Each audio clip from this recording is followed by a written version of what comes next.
All right. I'm ready whenever you are, bro. The sister's gonna call in, but the way I am, good, good, good.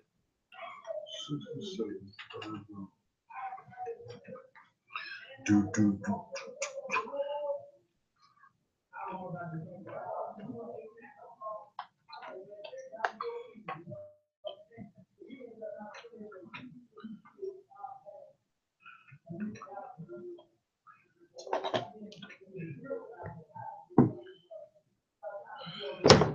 Got it.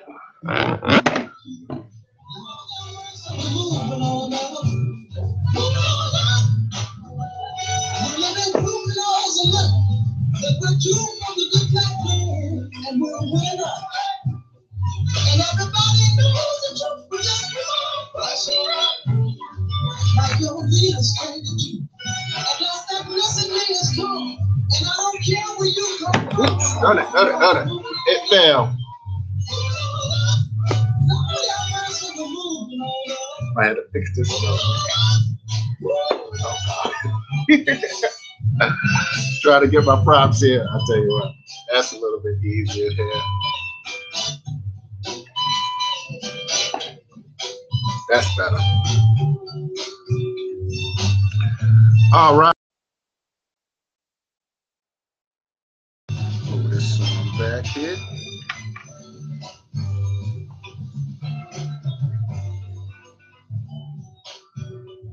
Finally got it. All right. Good afternoon. Good evening, brothers and sisters. Thank you all for tuning in, listening in. Tune in to Holler at the Success Scholar. I'm the Success Scholar Haki Shakur Ami here.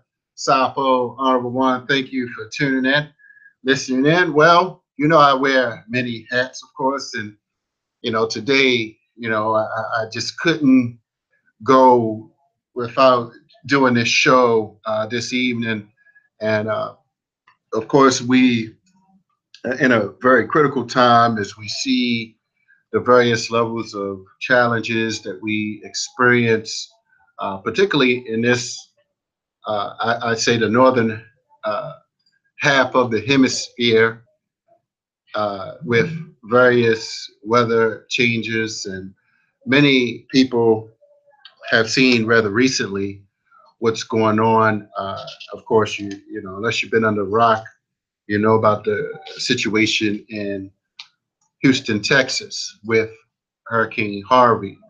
And so I finally got this sister on the phone with me. She was on the Carl Nelson show. I was going to get her a few months ago, but the opportunity arose and she was available at this time. And I believe she is on the line, Sister Arnell. Hello, brother Haki. All right, brothers and sisters. Thank you. We have on the line calling us here from Houston, Texas, Sister Arnell Williams. And I've known her for a few years now. She's been an attendee at the Power Networking Conference. I know her starting in Dallas. Maybe she went a few times before, but I know she's a psychologist as well as working with the Association of Black Psychologists.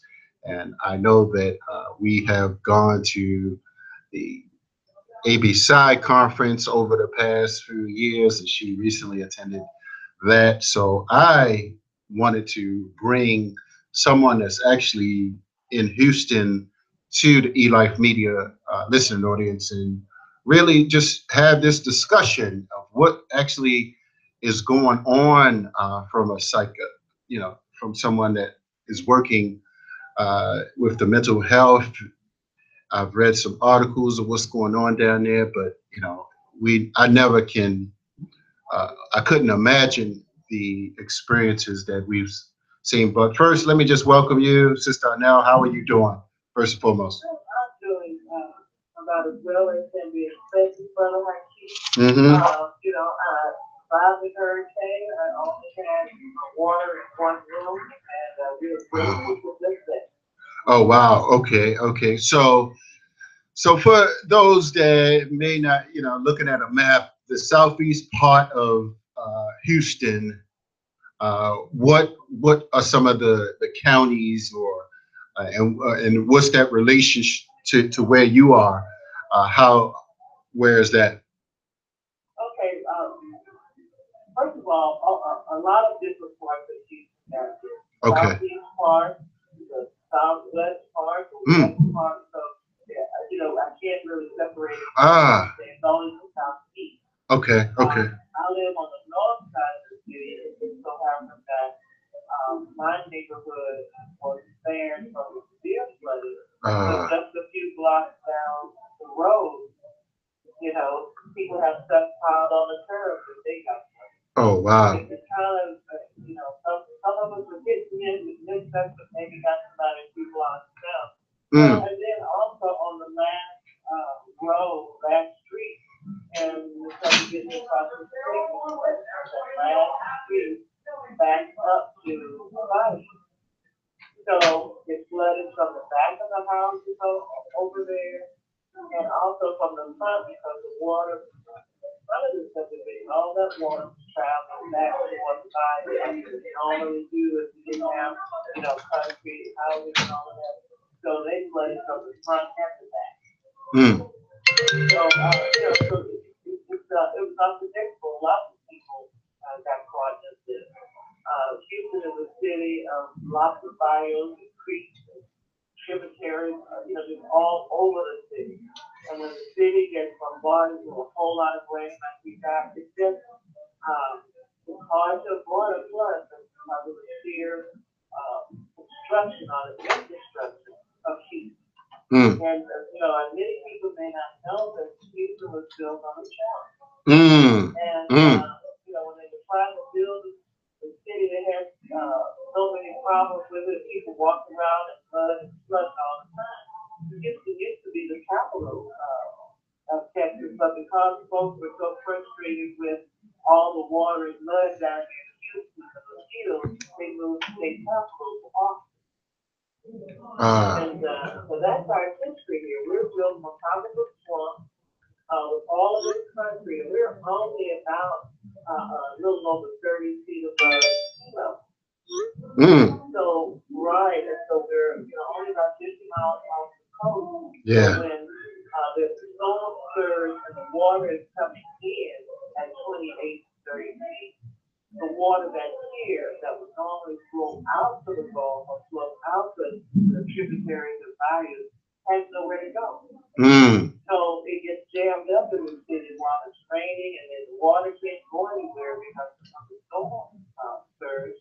Our tributaries, the bayous, even though they have widened the bayous, Mm.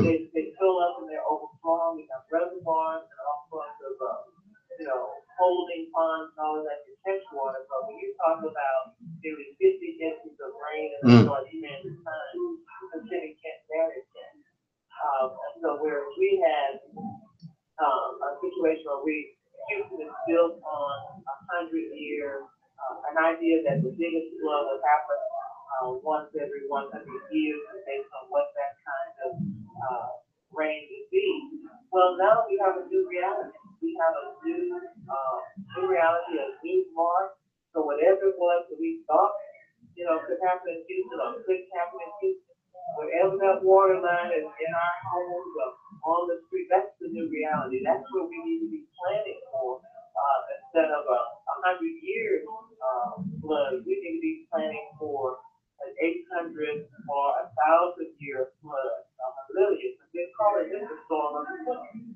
This is only in 2017. Wow. So our city is going to have to rethink our infrastructure. Even though we've done what we've done, we still have to look at what is the capacity of the city and how can the capacity of the city be increased. And so one thing that the city's going to have to plan better is where we put concrete. Yes. And where we leave land that can drain water, where there's green space, there's soil. Because you're in a swamp, you can't cover everything in concrete. Where the water's coming from? And you got all these bayous. It's not like some cities where the city is contiguous. You don't have to worry about that. Maybe you may have a lot of water on the outskirts of town somewhere. these bodies of water, these mountains, fires run all through our city, everywhere. Wow. Ooh. You can hardly find any place you can live in Houston that a bayou is not nearby. Wow. Wow. Interesting, interesting, interesting. Yeah, thanks for sharing some of those inputs. And I'm not sure how many houses. I saw the last report was maybe 100,000 houses, or is it has it that number uh, escalated more, I don't see approximately? the final numbers of Yeah, yeah. how many houses, Mm-hmm. apartments, and townhomes, and all of that. And I'm not sure the final numbers. Again, I know the estimates are, they're working on all of that. And insurance claims are made, and all of that, and they get an accounting bill, see what the final number is. Mm-hmm. But of course, we know that it's a lot. So, Yes, yes, yes, yes, yes. what that number is, we don't know, but we know it's a lot. Mm-hmm.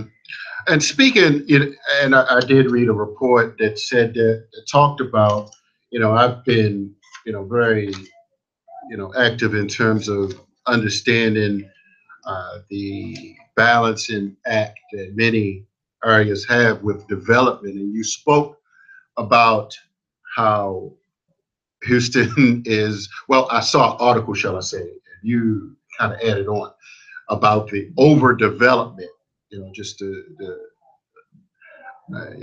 concrete. What is it? How many people is it? I believe they couldn't. I don't know what I know the greater Houston area is 6.5. Right. That I saw that. The city is about, I want to be the city is about 2.5. Yes. Yes. Correct. The boundaries of the actual city. Right. But the metropolitan area is about 6.5. Mm-hmm. But the way Houston is, Houston may have certain boundaries. Let's say you could go a mile and you're in another municipality. Right. But most people don't even think of it as different because you're still driving straight down the street. And, you get to one point that's Bel Air, you go to another block or two, that's West University. You drive over here, that's Green Grant. You go over here. So a lot of the when you talk about the area, it's very difficult to look at Houston in terms of Houston geographical. The city, right? Yes. Yes. Because you're so closely connected. Like I said, you walk on one side of the street to the city, smaller city, but it's like a city within Houston. Mm. Right. Right. Right. West University is one of those cities. Bel Air is one of those cities that sits inside of the city. Mm-hmm. Mm-hmm. Now there's one challenge that was talked about. I saw, well, Sylvia alluded said she saw on the news that how many people did not have coverage, like flood insurance. Um, could you speak to that? To your knowledge, what like 80%? It's unfortunate. I've heard this information as well that a very, very small people have flooding. You would think in a place like Houston, Yeah, right. the propensity for flooding, because we've had 3 major floods in about 2 years. Oh, really? Oh, wow. Yes. I did not know that. Okay. Yes, we had a flood April 2015. Mm-hmm. That was really, April 2016. 2016. Where it was just really, we had a tremendous flooding. Then we turned around and we had it, was it the past Memorial weekend? Memorial 2017, I think it's on it. Mm. So you got another year and we have another. So in a span of about a year and a half or 18 months, we've had 3 major floods here in Houston. Some areas have flooded all 3 times. Wow. Some just 2. And, even though I'm talking about these 3, but we've had some before then. We had, something came through and we had, I guess that was from April when Green Point area, which is on the north side of town, flooded so bad. And that area is prone to flooding as well. So some of the areas that have flooded really badly, they may have to look at maybe those spaces need to be made into green space. Mm-hmm. There shouldn't be any property of those those areas. Mm. The other thing too, you have to look at the construction of the freeways. The way the freeways are designed, let's say for some of the areas where you have big changes, you may have 2, 3, 4 levels of freeway where there's these change, which means that that lower level is really low and it dips down. And has these little places where water runs down into, because it's kind of like a little valley down in here. It's a little bowl. So these spaces under freeways are just terrible places to drive through. If anybody's approaching an underpass, because a lot of them, they're not flat ground. People think that the underpass is flat. They're not all flat. They slope or they dip and maybe come back up on the other side of the chain. And that's why a lot of people end up dying within their vehicles, because they assume that the land is flat. And they drive through all of this water that they discover. And it has gauges, but the city's been very good about putting gauges. It may have a gauge that might say, if you see this line, it's 7 feet, or this is 9 feet. So people are not paying attention. They're driving into these areas that have slopes that are a little dipped in up under the freeway, and they come up on the other side. And we have a lot of those spaces in Houston, so they may need to rethink the way the freeways are designed, and maybe not put these little dips under there, because they're a hazard for a city that floods a lot, you know? Yeah, it's interesting. And it provides an opportunity for water to gather and pool in a place, because that place becomes a holding place. I'm sure everybody sees these places on the freeway where they show the boards look, where the freeway is all clear, it looks all wonderful. Right. And a day or so later, they show it. They show all of this water. A lot of those, because those spaces become reservoirs for water. Right. Yeah. And just speaking of that, I have I'm not sure if you know, I've actually worked in emergency medical services and fire service for quite some. Right. So I just, I have several books, but one is a community emergency response team. Like I'm not sure if what is called in Maryland. I'm sorry, in Texas, but it's called right. Community Emergency Response Team. Oh, okay, yeah. So right. So yeah. Oh, great. Yeah. Oh, well, that's a good thing. So I have my CERT guide out, and one of the things that I turned to the flood page, and you mentioned some of the things that says, do not walk, swim, or drive through floodwaters. And what do you say? Learn and practicing driving in learn and practice driving the local flood evacuation routes. So you know the street, so you know which ones are low and which ones are high. Right. So, right, and they tell you, if you see flood waters in front of you, don't go through it, turn around. And that's standard. And I don't know why people think that they can make it.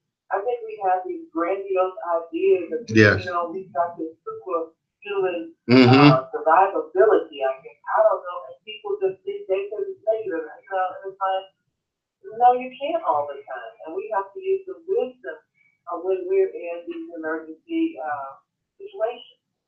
And so one of the things that we have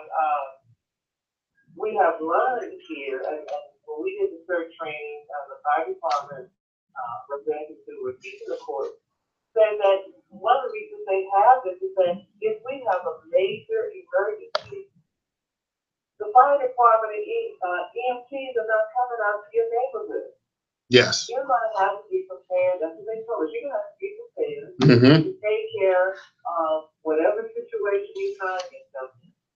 Perfect example, Hurricane Harvey. There were 56,000 calls in 15 hours to 911. Wow. 56,000 in 15 hours. There's no way that any city can respond to 56,000 911 calls in that amount of time. Wow, yes. And so people need to start thinking about personal sovereignty in the sense of taking care of yourself. First of all, when the government declared or the president declared that this is a state of emergency, he can, EMTs are not coming unless they are directed by the police department or whoever's in charge. This is not going to come because you call 911. They have to be directed to come by another place. Yeah. And I know you know that that's standard operating procedure. And so with that understanding, neighborhoods need to, not only neighborhoods, but HOAs, subdivisions, what else we have? Civic clubs need to band together and develop some skills that when we're in those emergency situations, you know what to do. If somebody has a broken arm, if there's a fire, if there's a flood, if somebody gets by a snake, if somebody gets cut, what are you going to do when an ambulance can't come? Right. Or it's flooding and you have to break out of the house, the upstairs window, and jump and you break a leg. So those kinds of things I think are what church is all about, but not enough people are becoming trained in emergency response. Not enough people are prepared. Another thing that happens, okay, you're watching, out of the window during the storm. You see the water is coming up, and it gets to a point where, you realize we can't stay here. This is not stopping. So you realize you got to leave. Most people do not have any emergency items packed. Yes. They don't have any documents, and emergency preparedness says you should have your documents in a plastic container. You should have 3 days, minimally 3 days worth of provisions. You need to have 1, 2, or 3 changes of clothes. I would say 99% of people do not do that. And then we have a storm, people have to leave in a hurry, don't have anything. Let's say the house gets ruined, everything in there is red, there's paper or whatever, you can't find anything on perhaps the force of the water, went in your house, went back and pulled stuff out, you can't find anything. You can take anything with you, can't find it. And so it's really important for us to pay attention to emergency preparedness. If there are any lessons to learn from this experience, right, we need to take emergency preparedness seriously. We need to follow the guidelines that they give us, like having a first aid kit, about all the things that they say. We need to do that. We need to know how to render aid, give mouth-to-mouth resuscitation. We need to know how to split. We need to know how to stop bleeding. We need to know how to do triage. Yes. Indeed. So, and that's, in your community, wherever you live, you need to have a group of people that you can count on to do that, to work together. Agreed. Absolutely. And I know I have a copy of this book, and I'm not sure if you know Brother Aton Edwards. He's a survival brother, and he has this, the organization is called International Preparedness Network. And I believe he's still out in New York, but he actually he predicted the World Trade Center bombing some years ago. But he talks, and I have this book and I'm showing it to everybody, but several of the chapters, and I just want to, read some of the chapter heads. Chapter 1 is facing facts and preparing for them. And in that, let me kind of just read this. Okay. The Millennium Assessment Report, drafted by the year 2000, by 1,360 of the world's top scientists, and backed by the World Bank and United Nations, report that we have polluted, exhausted, or completely destroyed over 2/3 of the Earth's most critical resources, including the most important, our fresh water supply. We continue to act as though we had a spare planet to exploit once we've torn the life off of this one, but we don't. Besides doing everything we can to minimize future damage to the planet, we must all begin in a grounded and proactive way to prepare ourselves for the consequences of our global environmental crisis. And you said earlier, as part of our conversation, you paying attention to some of the things Dr. David Icke has talked about. So some of these threats, that can create a level of destabilization within society, are out here. Not just the hurricane, but there are many different fundamental dynamics that can arise that people need to be aware of wherever it is that they are living. So, and like you said, in terms of triage, because of course it can get a little, shall I say, heightened, a situation with, looking at what happened in Katrina at the Superdome. So what have you seen there, in terms of the level of responsiveness and the calm, or the, the response from FEMA to this? I think the response has been good. And as I've mentioned before, Houston is a large city, large metropolitan city. We have many resources here. Right. Many assets. And FEMA has an office. So we're in, in terms of getting FEMA services and getting FEMA out to like the George R. Brown to render services, we are in pretty good shape. The surrounding area, small cities, they are not going to have a FEMA office. Dickinson, that was destroyed by 85%. They don't have a FEMA office. Orange, Beaumont, Port Arthur, Texas, they don't have FEMA offices.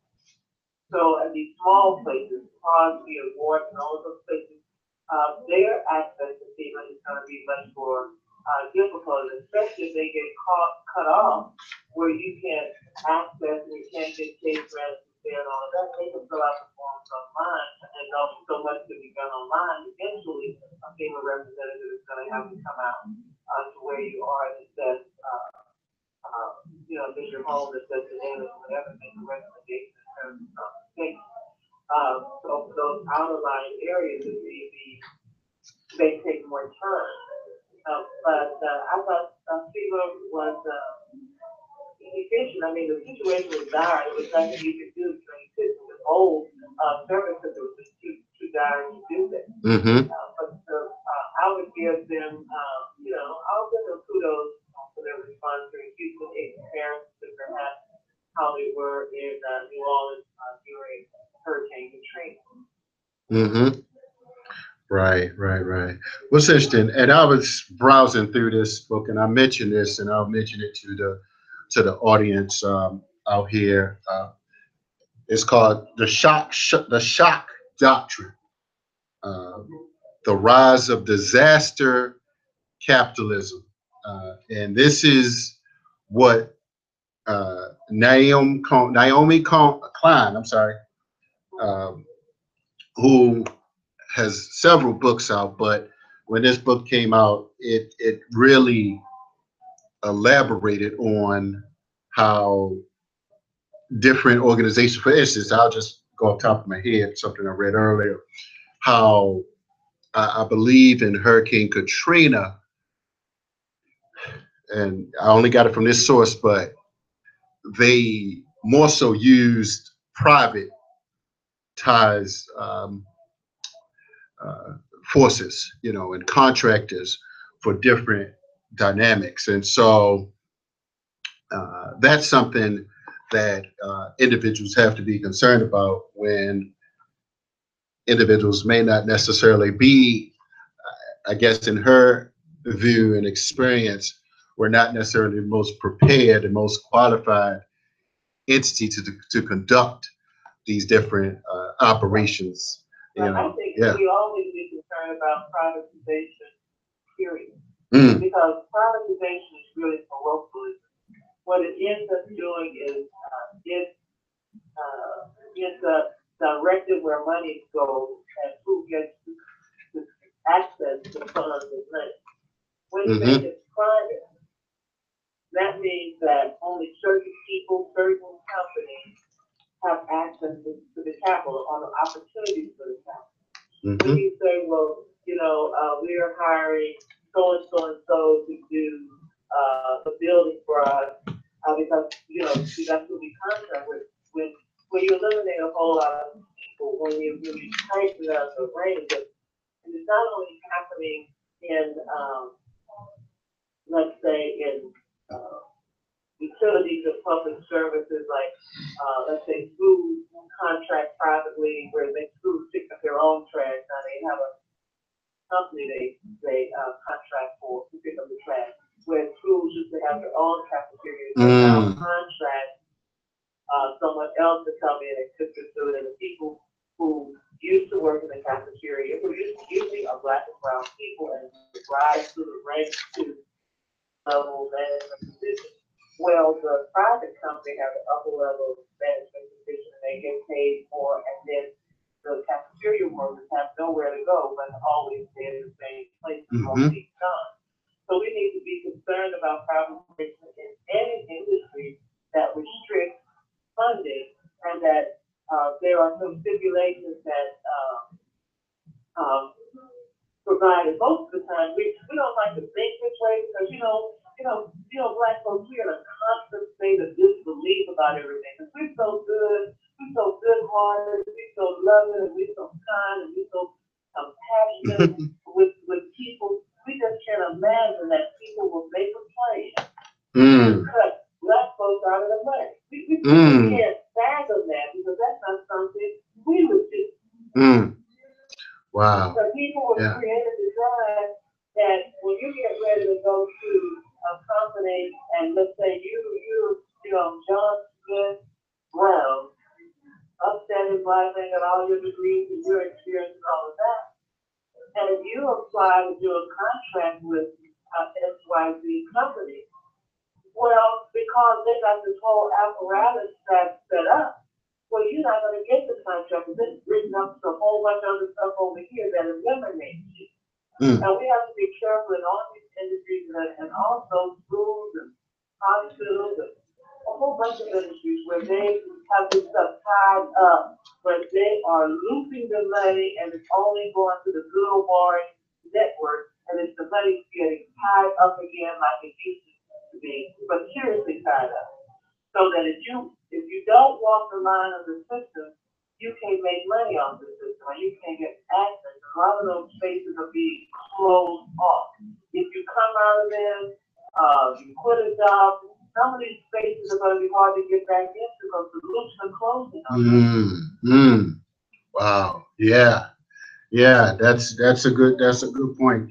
And it's interesting that you mentioned about schools, because I read that in Hurricane Katrina that was one of the first things that what came in was the charter school movement with privatization schools. Right. And taking over schools, but there's so much going on so many levels that it boggles our mind. We're suffering from cognitive dissonance because the things that are happening and challenging us, it is so much and so massive, we can't wrap our head around it. Any area that you can think of, there is some mess going on in that area. I don't care what industry, it could be education, entertainment, medical, law. We can look at the 9 areas that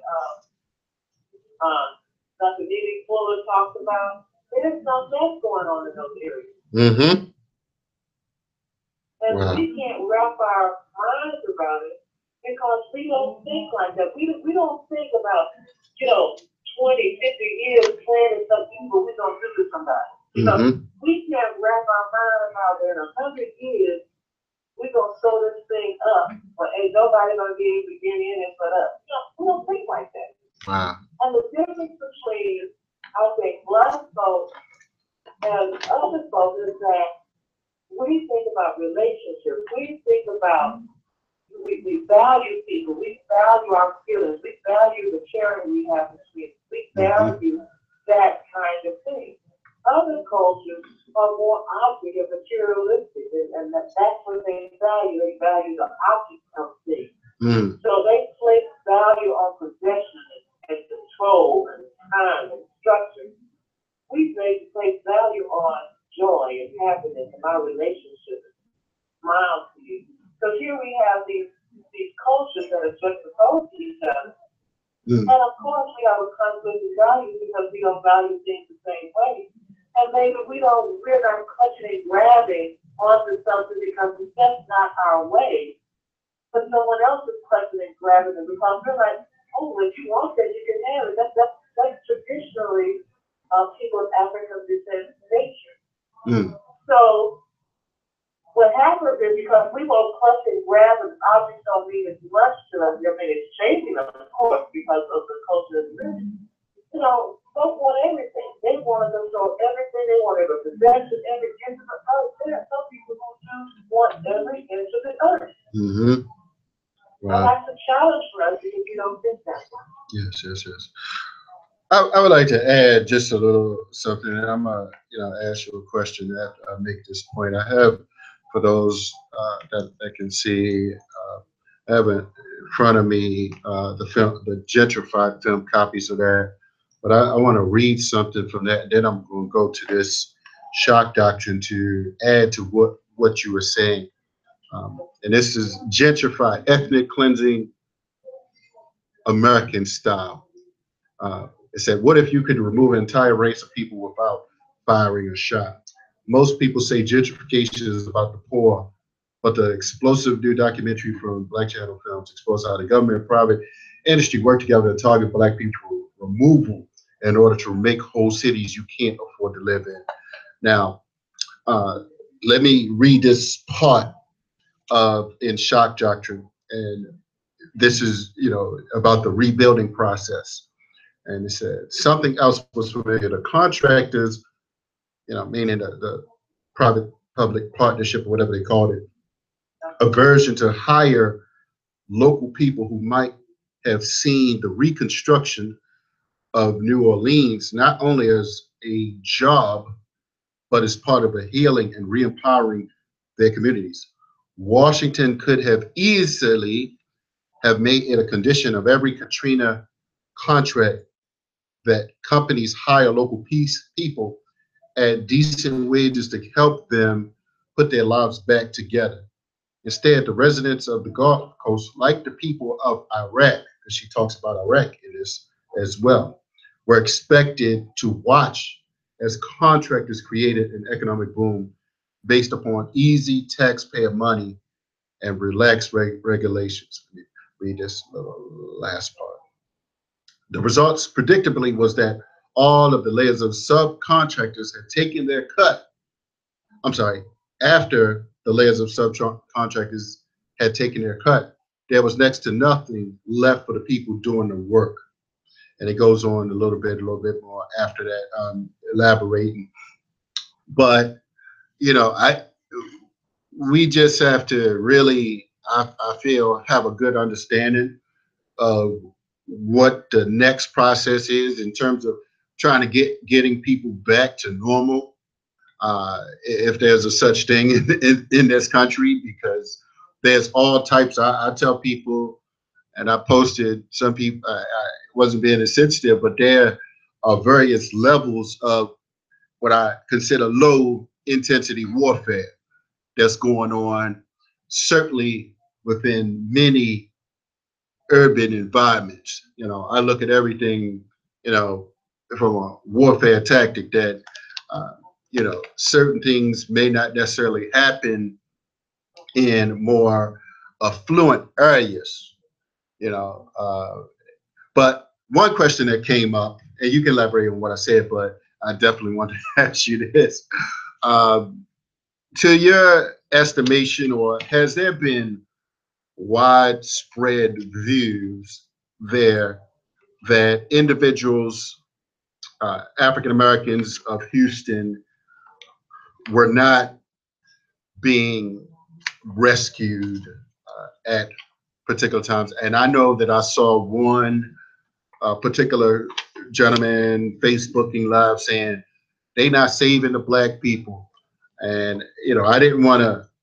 I mean, I just know, for instance, that there's the public, the emergency responders, but then there are civilians that may be doing certain things. So who's to say what people actually saw? And it could be. Yeah, I can't address that because right. I was not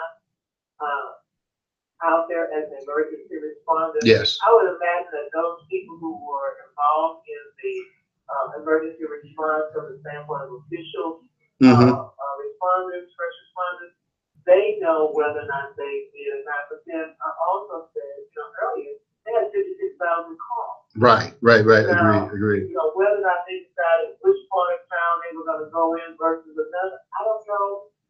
Agree. Yeah. I don't know. If there was some kind of prioritizing of who got rescued or which area got rescued. Agree. Right. Based on the how critical the situation was. But luckily, there were people who were rescuing people where they were. People took action rather than standing, just being, waiting for someone. And that's what we have to do is be proactive. But this situation here has made me start thinking about maybe I need to go. Because if something happens, I need to help my own self. So I really don't know. I have heard some rumblings about that, about how whether or not they were rescuing black people. But I really don't know right. The answer to that. But what I can say, the coverage of the situation in black neighborhoods was not really covered right away. Other areas were covered. There were places where the majority of black people live was not even on the news. So that much I can say. But whether or not there was some unfair, rescuing people, I don't really know for sure. Right. I understand, and that could be quite subjective. I mean, only those that really on the ground and in different areas can say what was there a widespread effort, because like you said, people in an incident command system, you're looking at different things. You're looking at the most damage and what you truly can access safely. We're taught to you can't become a hazard. That's why yourself, when you're trying to save people. And that's one thing, I was, people just rushing off talking about they're going down to Texas. I'm like, look, I mean, there's a structure in place that you just can't run up in somewhere with no training, no assessment, no intel on the ground, no real gear. Yeah. Right, and the way those situations are, emergency management, FEMA has a protocol. Right. And anybody who's working with FEMA or under FEMA in an emergency situation has to follow that protocol. FEMA provides online training that's free, so that people can understand what the chain of command is, what are the areas that people focusing on, and what areas perhaps maybe you could be assigned to. That option is available, but you cannot come right in the midst of the emergency. If that's something you want to do, right, then now is the time to prepare between emergencies. Agreed. If you want to come to help with the Red Cross, you have to go through the training with the Red Cross in order to be a Red Cross volunteer. That training is online and free as well. Exactly. Now, like for Houston, for example, they have made the decision that everybody's going to go through the Red Cross. for the typical things that the Red Cross does, and the Red Cross will filter out, when the people first come in, they come in from Red Cross, because that's your crisis and your emergency group, and then they fan out to the other areas. Now, here in Houston, the Youth Center, which is a center for Carl Jung was a psychiatrist. And so there's a Jung Center that practices this philosophy about psychology, psychiatry, even the contemporary story. So they were designated as the group that the mental health policy was group. And they did provide some guidelines about what to do with focus. So if somebody wants to volunteer, not only in a situation like this, but in any emergency situation, you want to be a first responder or a second responder, then you start training now so that when the time comes, you're ready to go. Or you can affiliate with, for example, there's an organization based in San Antonio, who is a major contractor for FEMA, and they handle a lot of second responder types of issues. Getting people resources they need, direct them, or being a disaster relief case manager, which I trained to do that myself. So if people want to do that, you do that before there's an emergency. You decide, they have months where you're on call if something should happen, and you're on call. You can be on call for months as it happens, and you can decide if you want to be on call the next month, if not, so forth and so forth. But this organization, San Antonio, distributes people all over the country and also internationally when there's a disaster that is impacting Americans or that FEMA is involved in. So that option is available for folks. Just know that when you go to these emergency situations, there's a chain of command. Right. And it's kind of like, it's a military setting, really. Right. It's very structured, very authoritative, and all of that, where you're supposed to be and who you're supposed to be and following directions and doing the things, it's like that.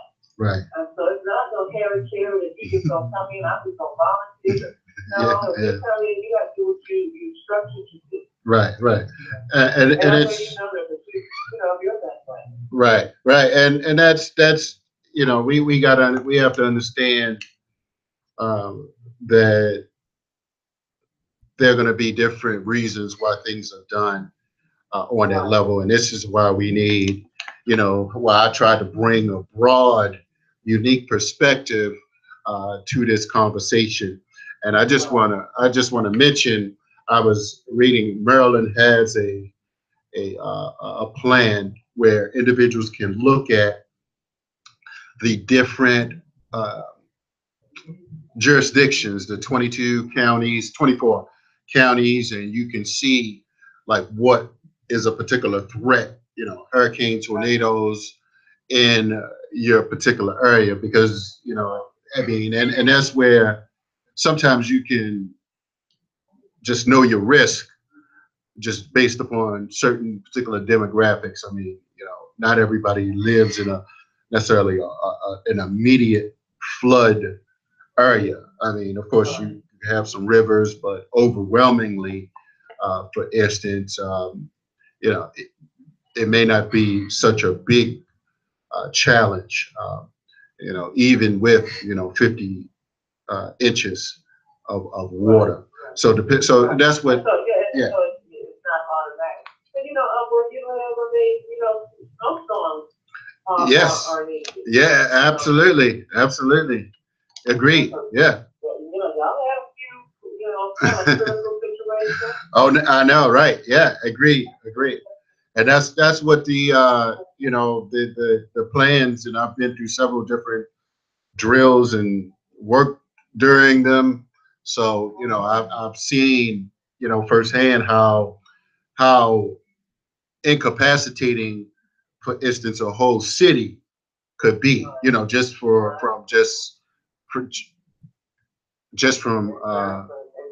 So, right. Storm that's brewing out there in Atlantic right now, Irma. Right. There's some predictions.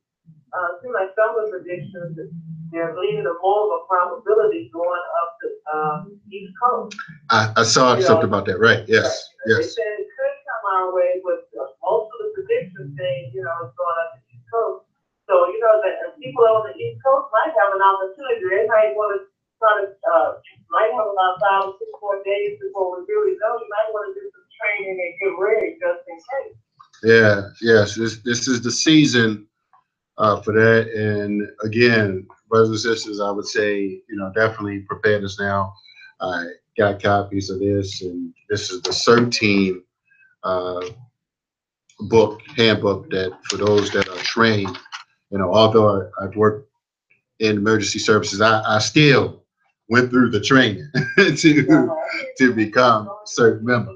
Right. I want to talk a little bit about weather and weather manipulation and control. So a lot of people are saying in the aftermath of the storm that they felt like the storm was man-made here or flooding was man-made, and they said the same thing about Katrina and Rita.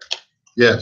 And I'll tell you, years ago, because I'm an avid reader, and I also have read a lot of Dr. Nick Begich books and research, and he's done a lot of research about HAARP, supposedly a weather manipulating constellation. And then in the course of my reading from Chandra, I read one, it was online, and I don't even know if you can access it anymore. One thing I read, it was this company who had been contracted to create precipitation over maritime.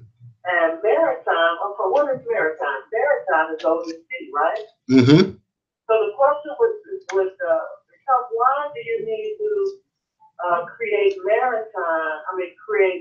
precipitation over maritime? And, they had been working on this for years. I forgot how long this I don't know if they've been working on it. This was a long, ongoing project creating precipitation. And what that says, I asked the question, if you created precipitation over maritime, what would be the conditions that would be necessary to create precipitation over maritime? And what does that mean? If you're creating precipitation, you're creating rain, you're creating hurricane. What are you creating, and what conditions are you manipulating in order to do that? So I thought about that when I read that years ago.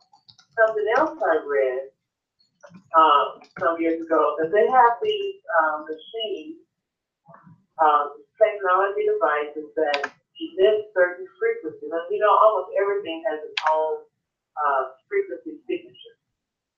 Rain has a frequency signature, hail, snow, a lot of things. Diseases, a lot of things have frequency signatures. So I was reading this article, and several people had put in bills and co-signed bills in Congress to try to regulate who have these frequency emitting devices. Our own senator at the time, Kate Bailey Hutchinson, was one of those that had submitted a bill so that it could be controlled. Most countries, like the United States, and all that, countries have these weather manipulating products based on the reading. Have these weather manipulating devices, these frequency emitting devices, as well as people who own property. They were talking in the article about people who have car dealerships. If it's going to hail, emitting frequencies to keep it from hailing and trying to change the dynamics of weather. So what that is saying is that you may have wealthy individuals with these frequency emitting devices. You may have countries with these devices. Like, who's regulating?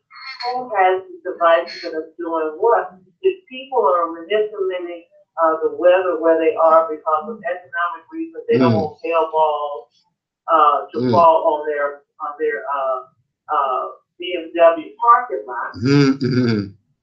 And then you have somebody that's creating a desert over in Ethiopia, somebody that's creating, it's like who's doing all this stuff and how is that stuff regulated? So some people were trying to get that stuff regulated. I haven't heard anything more about it. So when we talk about weather manipulation and weather control and all of that, yes.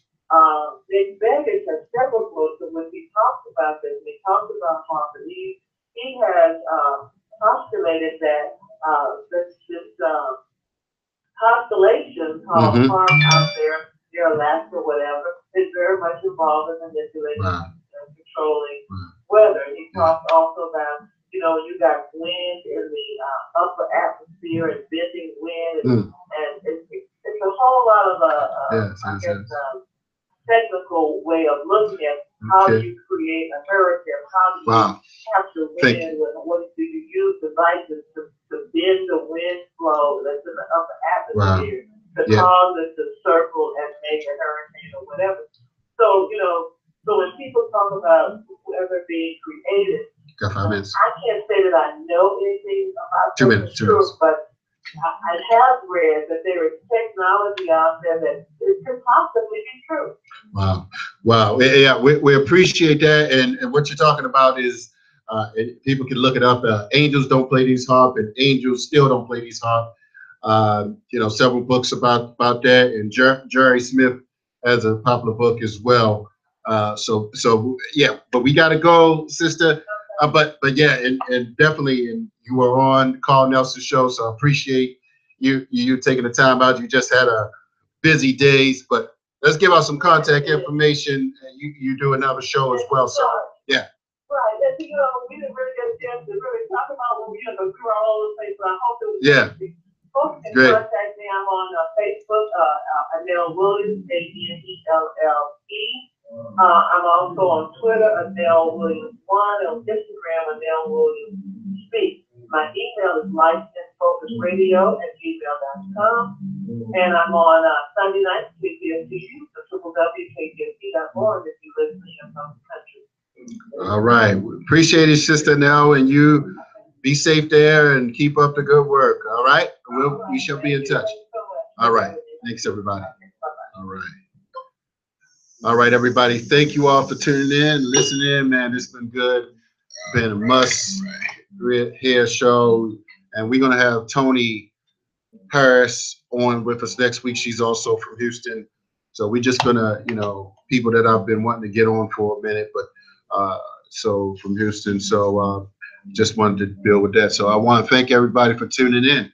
Good show. So holla at the Success Scholar. Get yourself prepared. It's now. Get gentrified. Ethnic cleansing, American style. Holla at the Success Scholar. I'm out. Peace.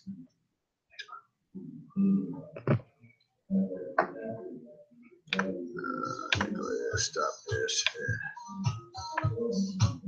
All right, everybody.